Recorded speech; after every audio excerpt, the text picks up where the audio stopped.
Hello everyone, welcome to one more vlog. పండగ కోసం అయితే చాలా పిండి వంటలు అయితే చేసుకుంటూ ఉంటాం కదండి. మా ఇంట్లో నేను చాలా వంటలు అయితే చేసుకున్నాను. అలాగే ఇప్పుడు నేను అమ్మాళ్ళ ఇంటికి పండగ వెళ్ళినప్పుడు కూడా మా అబ్బాయి అమ్మ చెగోడియాలు కావాలని అడిగితే అమ్మమ్మ వెంటనే ఇది తయారు చేయడం మొదలుపెట్టారండి, అంటే మా అమ్మగారు. సో ఈ ప్రాసెస్ ఏ రకంగా చేసుకోవాలనేది ప్రతిదీ కూడా ఈ వీడియోలో మీకు చూపిస్తున్నాను. క్షుణ్ణంగా వినండి. మీకు చేసుకోవాలనుకుంటే కనుక ఇక్కడ కనిపించేది మా అమ్మ అండి. సో అమ్మ అయితే వర్కింగ్ ఎంప్లాయ్ అండి, గవర్నమెంట్ ఎంప్లాయ్. ఈవెందో అన్ని రకాల వంటలు కూడా చేసిస్తూ ఉంటారు మాకు ఇంట్లో పిల్లలకి కానీ నేనేమైనా అడిగినా కూడా. అండ్ ఎందుకంటే పూర్వం అన్నీ కూడా మా అమ్మమ్మ నేర్పించి ఉంచారట. ఇవన్నీ ఇప్పుడు పనికొస్తున్నాయి మీకోసం అని చెప్తూ ఉంటారు సరదాగా. అండ్ ఇది చేసుకునే ప్రాసెస్ ఏంటి అనేది చెప్తాను చూడండి. వరిపిండి, పొడి బియ్యం పిండి అండి, ఆము, జీలకర్ర, పొడి కారం, ఉప్పు, నువ్వులు, ఇంగువ ఇవన్నీ వేసుకోవాలండి. బాగా కలుపుకోవాలి.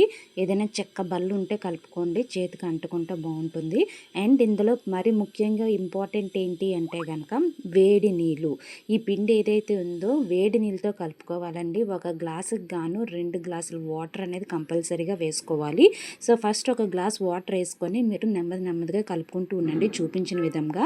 సో దట్ అన్నీ కూడా చక్కగా మిక్స్ అవుతూ ఉంటాయి. రెండోది ఏంటి అంటే నిండా సెకండ్ గ్లాస్ అనేది పడుతుందా లేదా అనేది చెక్ చేసుకోండి. కొంచెం తక్కువైనా పర్వాలేదు. ఇక్కడ చూపించిన విధంగా మీకు బాల్ అనేది వస్తే అది కంప్లీట్గా కలిసినట్టే. ఎందుకంటే వేడి నీళ్ళు కాబట్టి తర్వాత చల్లగా అవుతున్న కొద్దీ కూడా అది వాటర్ స్లోగా మీకు ఇది లూజ్ అవుతూ ఉంటుంది కాబట్టి సరిపోతుంది. మరీ తడిగా కలుపుకోకూడదు. ఇక్కడ కనిపిస్తున్నట్టుగా పొడి పొడిగానే కలుపుకోవాలి. అమ్మ చేతితో చూడండి అక్కడ రాస్తున్నారు కదా, అలాగొచ్చేలాగా ప్లాన్ చేసుకోండి. అండ్ ఇంకో ఇంపార్టెంట్ ఇండికేషన్ ఏంటి అంటే ఇక్కడ నువ్వులు ముందుగా కలపకూడదు. ఎప్పుడైతే పిండి కలుపుతూ ఉంటామో అప్పుడు మాత్రమే కొంచెం కొంచెంగా వేసుకోవాలి. సో కలిపి డైరెక్ట్గా వేసేస్తాయంటే మీకు నువ్వులు వల్ల ఏంటి అంటే చేగొడియాలు అనేవి ఆయిల్లో వేసిన తర్వాత పేలుతాయి. సో ఇక్కడ మీకు ఇది చిన్న టిప్ ఏంటి అంటే నువ్వులు అనేవి కలిపిన తర్వాత చూడండి ఇక్కడ స్నేక్స్ లాగా పాలకాయలాగా చేసుకుంటున్నారు కదా, ఈ రకంగా చేసుకునే ముందు మాత్రమే మీరు నువ్వులు అనేది కలుపుకోవాలి. సో ఇక్కడ ఈ డిజైనింగ్ చూసారు కదా, సో ఒక స్నేక్ లాగా చేసుకొని ఒక లైన్ లాగా దాన్ని రౌండ్గా సర్కిల్ చేసి వేయాలి. నాకైతే ఈ వంట చేయడం రాదండి. నేను ఎన్నోసార్లు చేద్దాం అనుకున్నాను కానీ ఇలాగా నాకు చేయడం అనేది రాదు. ఇలాగా మెత్తగా స్లోగా ఒక లైన్లా చేయడం అనేది రాదండి. ఇక్కడ అమ్మ చేస్తున్నప్పుడే మధ్యలో వదిన స్టవ్ దగ్గర ఆయిల్ రెడీగా పెట్టుకొని ఆయిల్ వేడెక్కిందా లేదా అన్నీ చెక్ చేసుకుంటుంది. ఆల్రెడీ చేసిన ఒక బ్యాచ్ అయితే ఆయిల్లో వేసుకుంటున్నారు. వేసింది ఆయిల్ హీట్ అవుతుంది అనేది చూసుకొని 2-3 ఒకసారి వేసేసుకోవచ్చు, ఇవైతే ఎరగవు. అండ్ ఇంకో ఇంపార్టెంట్ థింగ్ ఏంటి అంటే ఇది వేసేటప్పుడు మాత్రం మీరు ఖచ్చితంగా పైన ఒక ప్లేట్ అనేది ప్లేస్ చేసుకోవాలి. ఒక్కోసారి అనుకోకుండా ఇవి పేలుతూ ఉంటాయి. దానివల్ల ఏంటంటే ఆయిల్ అనేది మన ఫేస్ మీదకి వచ్చేస్తుంది, ప్రాబ్లమ్స్ అనేది సఫర్ అవ్వాలి. అండ్ ఇది ఫుల్ హైలో ఉండేటప్పుడు అన్నీ వేసుకున్న తర్వాత కొంచెం మీడియం హీట్లోకి వచ్చేసేయాలి.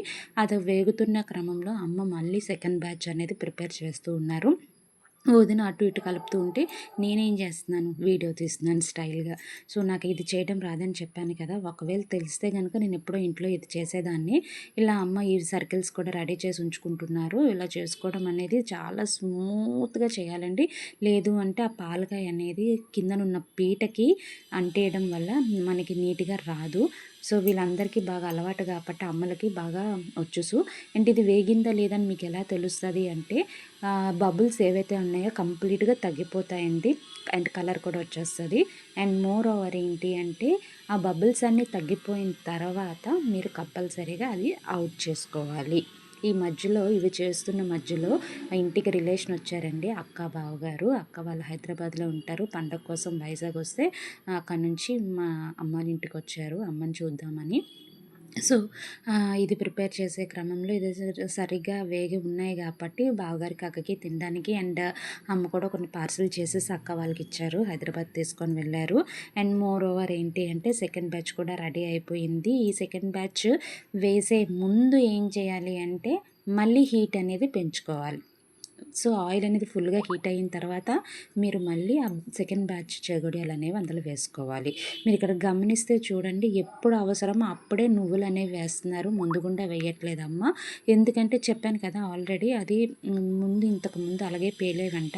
సో మా పెద్దమ్మని అడిగితే ఇలా చెప్పారు. సో ఈ టిప్ అనేది అమ్మ గుర్తుపెట్టుకొని ఎప్పుడు చేసినా కూడా ఇలాగే చేశారు. సో మనవడు అడిగాడని చెప్పేసి వెంటనే అమ్మ అనేది ఇవి ప్లాన్ చేసేసారు. వెంటనే చేసేసారు కూడా. వితిన్ సెకండ్స్‌లో ఇంట్లో మన దగ్గర వరిపిండే ఉండాలి తప్ప ఈజీగా ఇవన్నీ చేసుకోవచ్చండి. ఎందుకంటే మన దగ్గర ఆయిలు, నువ్వులు అన్నీ అవైలబిలిటీ ఉన్నవే కదండీ! మన దగ్గర ఉంటాయి కాబట్టి. సో ఇవన్నీ ఈజీగా ప్లాన్ చేసుకోవచ్చు. కలపడం అన్నీ ఒక పనైతే ఇవన్నీ చూసారా సర్కిల్స్‌లా చేయడం అనేది చాలా మంచిగా నేర్చుకోవాల్సిన ప్రాసెస్ అండి. వేగుతున్నప్పుడే వెంటనే మళ్ళీ పిల్లలు కూడాని అందరూ ట్రై చేశారు. చూసారా ఎంత క్రిస్పీగా చక్కగా వచ్చాయో. ఆయిల్ కూడా ఎక్కువగా లాగవండి. అండ్ ఈ వంట అయిన తర్వాత భోజనాలు చేసేసి మేమైతే రుషికొండ బీచ్ ఈవినింగ్ వెళ్ళామండి. 3:00 ఆ టైంలో. అందరూ ఆడుతూ ఉన్నారు. మా పాప మాత్రం ఆడట్లేదు చూసారా. కూర్చొని చేగొడియాలు తింటుంది. ఎంజాయ్ చేసింది.